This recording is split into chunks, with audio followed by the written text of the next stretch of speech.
Every day in the United States, thousands of homes and many lives are lost to fire. Worst of all, a large percentage of the victims are small children. A home can be replaced, but not a child. Even if you take all necessary precautions, a fire can still start. And although the fire department can respond to a fire faster and more efficiently today than ever before, it is up to you to practice fire safety, to know how to get you and your family quickly and safely out of the house.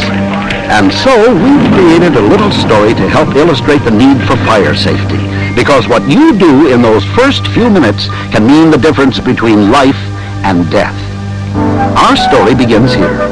Here's Uncle Don. He works hard all day, and at night he likes to sit and read his favorite book, and his favorite comic book. Uncle Don, our teacher says it's important to have fire escape plan for our house.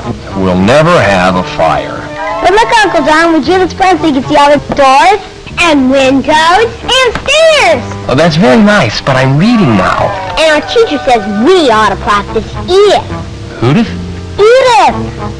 It's too late to play with Edith. No, Uncle John, Edith. Exit drills in the home. The teacher says we ought to have 2 ways out of every room. Yeah, and we got to decide on a place to meet outside. Yeah, okay. Now run along now and don't bother me. But Uncle John, we should install smoke detectors in the hallway, upstairs, and in all the bedrooms. And don't forget, we should put in collapsible ladders upstairs by the bedroom window. Okay, I will. Tomorrow. The teacher says we ought to know what to do if our clothes catch on fire. We should stop and cover our face with our hands, and then we should drop. And then we should roll until it burns out. How many times have I told you not to play on the floor? We should also have a secondary signal to wake up everybody as soon as the fire when we're sleeping. Well, that's enough! Teacher says. But Uncle Don! Go on. Get to bed. Uncle Don! Now! Teacher this, teacher that. Fire. We never have one. Those kids. You're not doing right with the kids, Buster. You're not doing right with the kids. I said you're not doing right with the kids, Buster. Hey, look at this. He didn't pay any attention at all. Wouldn't even look at the plan. And the signal. I gotta straighten him out.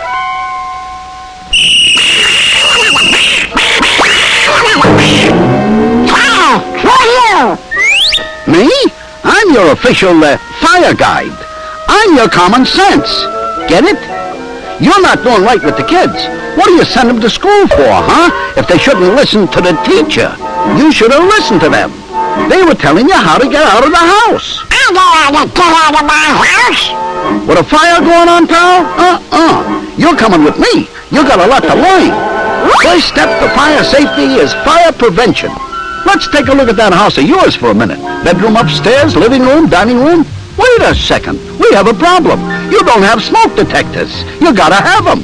Put one in each bedroom and one in the hallway upstairs there. The sound will warn you. You'll be prepared if you have a fire. Okay, remember that old frayed lamp cord you kept saying you were going to replace but never did? Just suppose that the bare wire's touched. That could cause a spark that could get hot enough to start the rug smoldering, might even work up onto the overstuffed chair. This could smolder for a long time. No flames, but a lot of smoke that has poisonous gases in it. Believe it or not, that smoke is what kills more people than anything else in fire.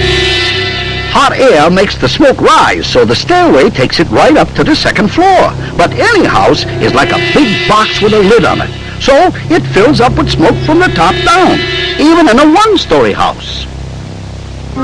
All right, now we'll put you in bed asleep and take a look at what can happen.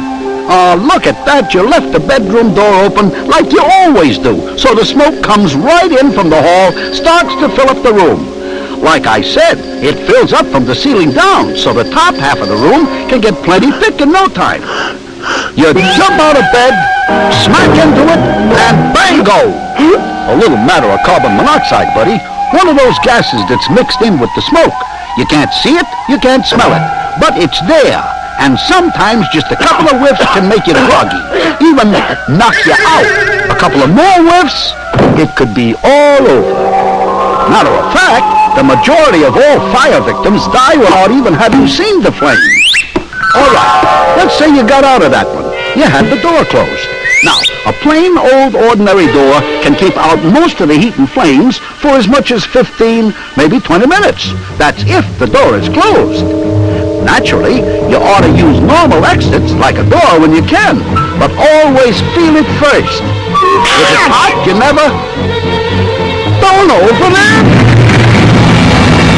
This time it's superheated air. One breath and it's curtains again. Hold it. Come on back. Let's say you got out of that one, too. You still got a big problem. Time. There's not much left. The temperature can go up to 1,000 degrees in 3 or 4 minutes where you are, because that super hot air is really pouring in. There are still no flames, but the whole room could go up at any second. Quick, close the door. That'll help keep the heat out. But now what do? Huh? You do something like trying to save the banjo or Grandpa's picture. Forget 'em. You gotta get out. Fast. Hey, don't panic. Use the window. Right. That's the only way out, but don't forget, you're on the second floor. Okay, you got the message now? Don't take chances. You're not going to let anything happen to you or the kids because you didn't have a fire plan. You gotta have a plan, Pops, a plan.